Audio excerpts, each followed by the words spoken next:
నిన్న మండలిలో అయితే ఒక మంచి చట్టాన్నయితే తీసుకొచ్చారండి పవన్ కళ్యాణ్ గారైతే. ఎందుకంటే ఈ చట్టం నేను చాలా సార్లు అనుకున్నా ఇదేం చట్టంరా బాబా! ఓన్లీ సర్పంచులకి, ఎంపీటీసీలకేనా అది వర్తిస్తే ఎమ్మెల్యేలకి, ఎంపీ‌లకి కూడా పెట్టాలి కదా! ఆ చట్టం. చిన్న స్థాయి వాళ్ళకి ఎందుకని నేనైతే అప్పుడు నాకైతే బాధ కలిగింది. కానీ ఆ చట్టాన్నయితే ఎత్తివేస్తున్నారు ఇప్పుడైతే. అదే అండి సర్పంచులు యాక్చువల్‌గా పోటీ చేయాలంటే ముగ్గురు పిల్లలుంటే పోటీ చేయడానికి వీలుండేది కాదు. ఆ చట్టాన్నయితే ఇప్పుడు తీసేశారు. ముగ్గురు పిల్లలున్న వాళ్ళు, నలుగురు పిల్లలు వాళ్ళు మీద సర్పంచ్‌గా అయితే పోటీ చేయొచ్చు. చాలామంది అనర్హులుగా ఉంటారు. వార్డ్ మెంబర్‌లుగా పోటీ చేసేవారైనా సరే, ముగ్గురు పిల్లలు ఉంటే వేటైతే వేస్తూ ఉంటారు.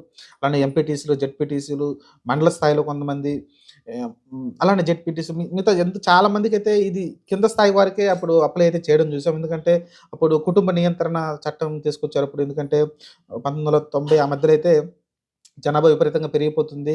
ఆహార కొరత ఏర్పడుతుందని భయంతోటైతే ఇప్పుడైతే ఆ చట్టాన్నయితే తీసుకొచ్చారు. ఆ తర్వాత ఆ చట్టాన్ని అట్నే కంటిన్యూషన్ చేశారు. ఇప్పుడైతే ఒక మంచి నిర్ణయం అయితే పవన్ కళ్యాణ్ గారు